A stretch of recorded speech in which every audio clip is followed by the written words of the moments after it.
Universitas Patimura bersama Badan Riset dan Inovasi Nasional BRIN mengadakan Pusat Kolaborasi Riset atau PKR dengan tema pemantapan program kajian ekosistem Teluk Ambon untuk pemanfaatan yang berkelanjutan yang berlangsung secara hybrid dan dipusatkan di Aula Rektorat Unpati pada Selasa 1 November 2022. Lokakarya ini dihadiri dan dibuka dengan resmi oleh Rektor Unpati yang diwakili Wakil Rektor Bidang Akademik Profesor Freddy Lewakabisi.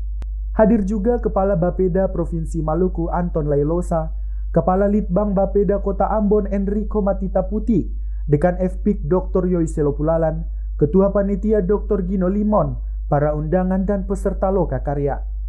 Profesor Freddy Lewakabisi dalam sambutannya mengatakan, dengan adanya pusat kolaborasi riset ini, diharapkan paling sedikit ada 5 hal yang harus diintegrasikan bersama, yaitu informasi yang sifatnya basic science.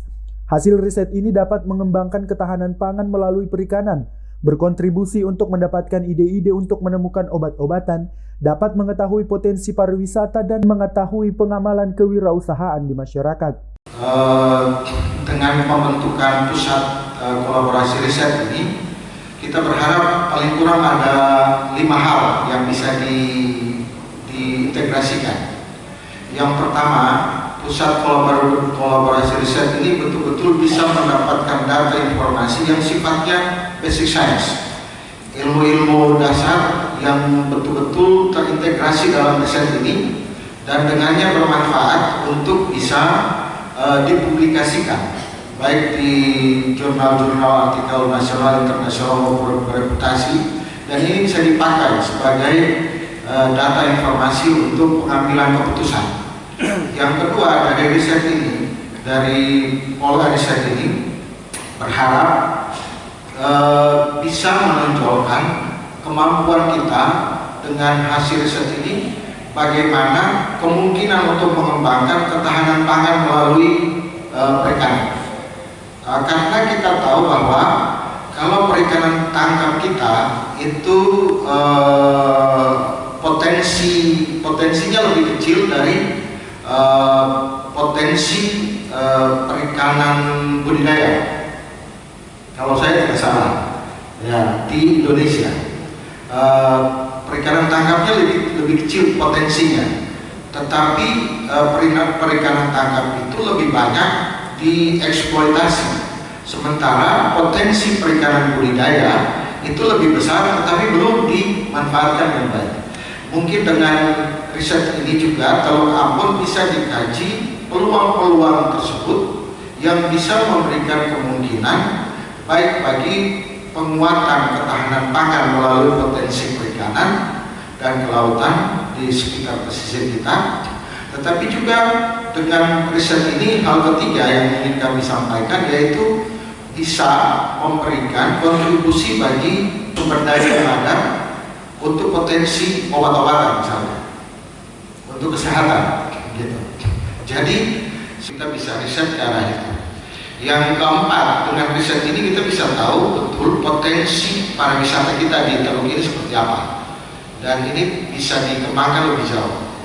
Yang kelima, dengan riset ini kira-kira kolaborasi ini kita bisa tahu pengembangan kewirausahaan kita seperti apa. Nah, ini penting 5 hal ini. Kemudian dengan catatan-catatan ini ada kontribusi bagi pemerintah daerah maupun apakah itu kota maupun provinsi, sehingga gambaran ini komprehensif.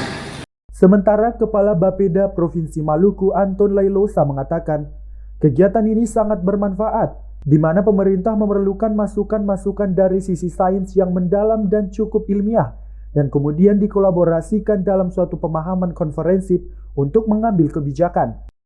Ya, tentunya kan pemerintah daerah dalam pengambilan kebijakan baik di Ambon maupun di provinsi sangat memerlukan masukan-masukan yang dari sisi sains yang cukup dalam, cukup ilmiah, dan kemudian itu kita akan kolaborasikan dalam suatu pemahaman yang komprehensif untuk mengambil kebijakan-kebijakan dan dituangkan dalam dokumen-dokumen kita dalam mengendalikan Teluk Ambon dan lain seperti RCOP 3K atau RTRB, sehingga lokakarya ini akan kami manfaatkan juga untuk mengoptimalkan masukan-masukan tersebut, sehingga penyusunan dokumen-dokumen yang sementara terjadi proses di provinsi maupun di kota itu dapat lebih sempurna lagi.